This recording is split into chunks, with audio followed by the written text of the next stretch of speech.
We created an ecological disaster.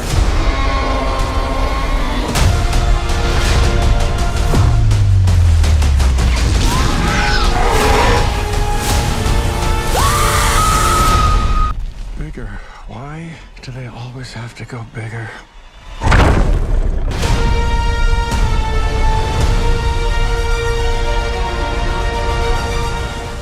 Jurassic World Dominion is the sixth film in the Jurassic Park franchise, as directed by Colin Trevorrow, and Dominion is set 4 years after the events of Fallen Kingdom, where dinosaurs now live and hunt alongside humans across the world, because one little girl couldn't let nature happen. I had to. They're alive. Like me. This fragile balance of species will reshape the future and determine if humans can remain the apex predators on a planet they now share with the most fearsome creatures in history. Personally, I've never found the recent Jurassic World films to be as horrible as most people claim they are. They definitely don't live up to the original predecessor, but as a Jurassic Park fan, I found them to work as easy viewing experiences if you enjoy films like these. And while I'll admit Fallen Kingdom was far from a great film, I was excited by the concept it set up for the eventual conclusion for the franchise, where humanity itself could be on the line, as they have to learn to coexist with dinosaurs. If only the movie would use that concept! Yeah, no joke, the whole dinosaurs and humans coexisting plot the trailer and previous films have built up to is rarely explored, despite it sounding like the perfect story to use as the epic finale to the Jurassic franchise. Instead, the film focuses on two extremely disconnected subplots, featuring one with the legacy cast and another with the newer characters from the last two films, that only rarely play with the concept. So yeah, despite this being the end of a billion-dollar trilogy, the film doesn't feel like a conclusion, rather a story that could have been crammed into anywhere in the franchise. It doesn't help either that the story is extremely fast-paced and takes no time to go in-depth into most of the concepts presented. However, I'll give the film this. By splitting up the storyline into two parts, it definitely helps the film feel less overpacked, if all the characters were going through their plot lines at the same time, and makes the story easier to follow and not feel overwhelming. The film also uses these storylines as a way to complete the humans' character arcs from the previous movies, and if you follow the franchise since the very beginning, it's satisfying enough and ties back pretty well to their developments and character conflicts in the previous installments, most noticeably with the legacy cast, Maisie and ChrisPratt's Owen. It's just like I said, this doesn't feel like it's actively trying to be a worthy sequel to the predecessor, but an easy viewing experience. But then there are the visuals. My god. You can complain all you want about the story, but the CGI in this film is insane. It's clear we've come a long way since 1993, and considering the visuals in the original Jurassic Park don't look half bad by today's standards, that is saying a lot. All of the visuals on the dinosaurs is astounding, to the point where they could have just stitched a third installment and make a nature documentary instead.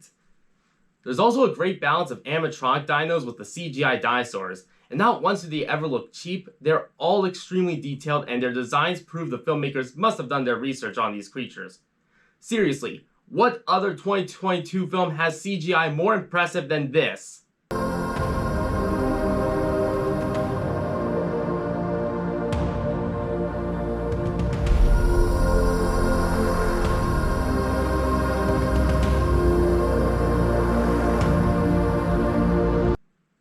Okay, good point. And since there's not a lot of time reserved for the dinosaurs in the film, it makes the scenes that actually focus on them so much better. The action scenes in general are just really well staged and give off a good sense of fun, thrilling adventure these films are known for, especially the climax, which acts as a pretty good payoff for the film.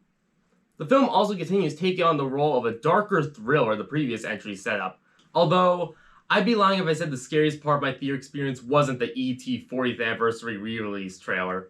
I was scared because I thought for a second it was going to be a sequel and another Spielberg classic would be tainted.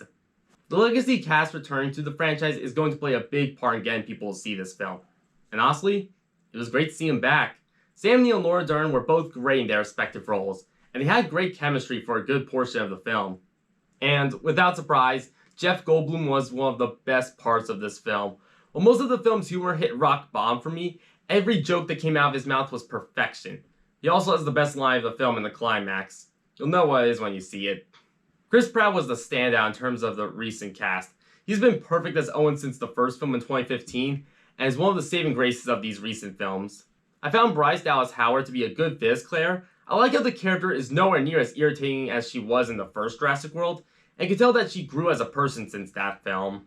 I also thought Maisie was slightly better in this film, even if I'm still not a fan of how she's written to be this franchise's version of Eleven, but the film does make her existence more clear than it was in Fallen Kingdom, and Isabella Sermon did a fine job as the character.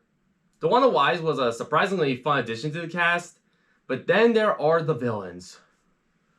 Holy crap. The villains in this film range from emotionless to cliche to just embarrassing, with all of them having ridiculously vague motivation, but at this point, I guess that's to be expected from this franchise. Jurassic World Dominion has got to be the most polarizing film in the Jurassic Park franchise, rarely focusing on its promising concept and the reasons why people love to see these films. But at the same time, it still has a good sense of fun at points that at least makes it enjoyable if you're a die-hard fan of this franchise. This won't come as a surprise, but if you hated the previous Jurassic World films, don't even bother. You'll despise this film. But if you're a die-hard fan of the Jurassic Park franchise and enjoyed the last two films, you're sure to at least have some good fun. Just lower your expectations if you're expecting this to be a big, epic conclusion that'll wrap up everything the franchise has built up so far, but just a capper to the character stories instead.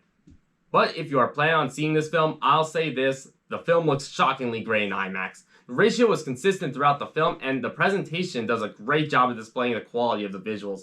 And even the sound design was well done in that theater. It's clear why they wanted people to pay extra to see F9 last year get that preview in IMAX. This is the second time I'm going to do this, and I haven't done this in forever. But I'm going to give this film 2 separate ratings. As a critic, I give this film a 5 out of 10. But as a fan of the franchise, I give it a 7 out of 10. Although, this one would need a rewatch before I decide on the final rating. So those were my thoughts on Jurassic World Dominion. What did you think of it? Do you love the Jurassic World films? Do you hate them? Leave your thoughts in the comments below.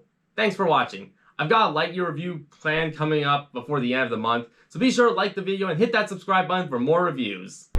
See? Not so bad.